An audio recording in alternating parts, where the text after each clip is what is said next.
So if you notice on the back of your formula sheet, we have the two types of data, categorical, quantitative. Where categorical is our population, where we're trying to find percentage of race, maybe percentage of males who think this, females who think that.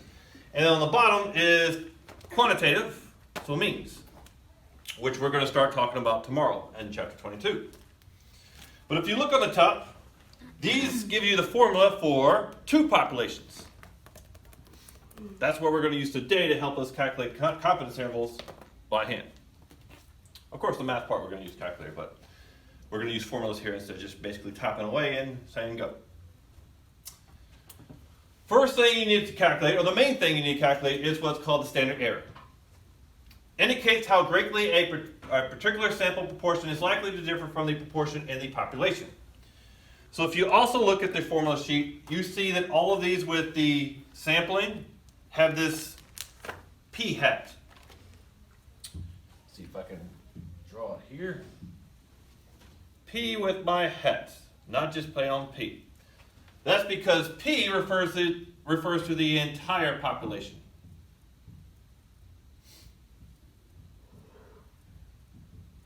While this hat means just a sample of the entire population. So that's why with all these you see that P hat.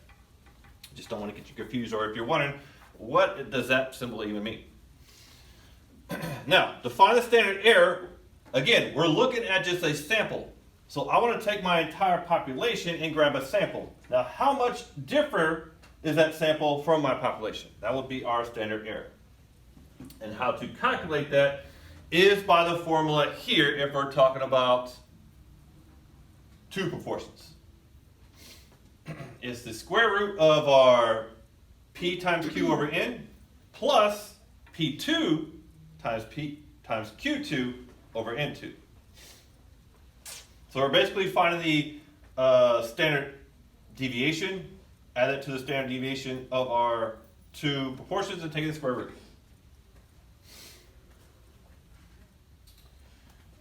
Let's look at an example. A recent survey of 806 randomly selected teenagers, aged 12 to 17, found that more than half of them had online profiles. I don't know where that 3 came from. Some researchers and privacy advocates are concerned about the possible access to personal information about teens in public places on the internet.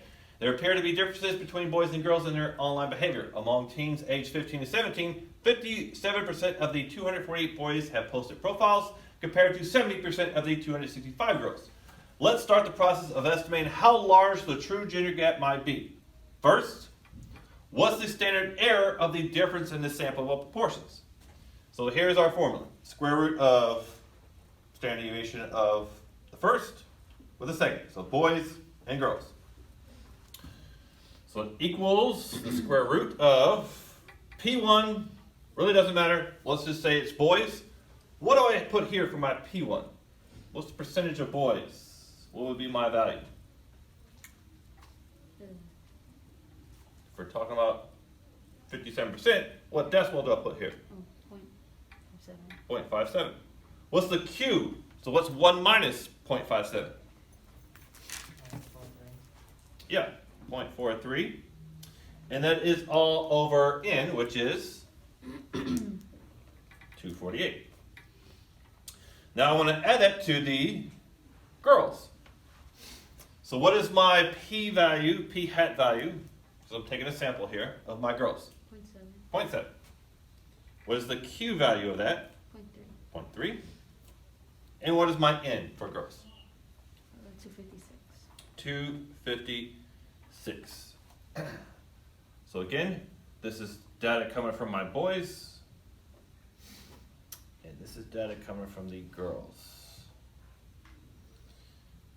Now we just need to plug that away in the calculator.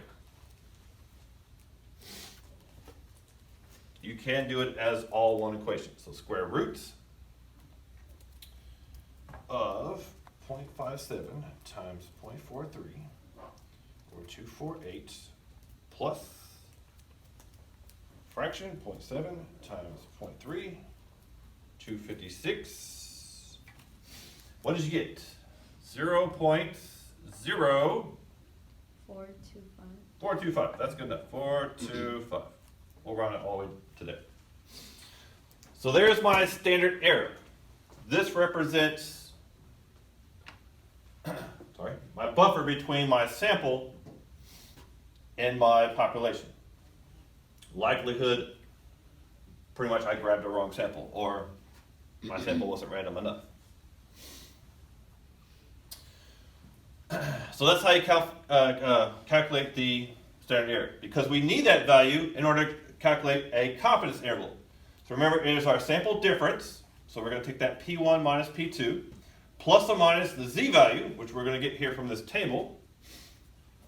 So if I'm looking at a 90% confidence level, I want to use a z-value of 1.645, and then multiply that by the standard error. So here's, I guess, essentially the formula for the confidence interval if you're going to do it by hand. So we're going to use this table here. We'll go ahead and call this my P1, P hat 1, and P hat 2. Sample difference. What would I put for my P1 minus P2?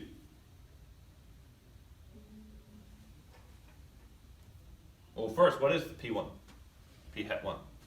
This is as a percentage, so what I put as a decimal? 0.47. What's this decimal? 0.34. So if I'm subtracting these two, it's 0.47 minus 0.34. Again, this is given to you on the formula sheet, I do believe, somewhere, where it has, where's our confidence? There it is. So it says, down here on the first page, statistic, that's going to be your P1 minus P2, plus or minus critical value, that's going to be your z-score, times the standard error. And you have to flip on the back to find what those formulas are. Now, this is plus or minus. I'm going to take my z and multiply it. So my z is going to be 1.645 because I want it based on 90%. And then I need to find my standard error. So that's going to be the square roots of P1. So 0.47 times, what's my Q? What's 47 minus 100? 5.3. All over my n value, so 771. Run out of space here.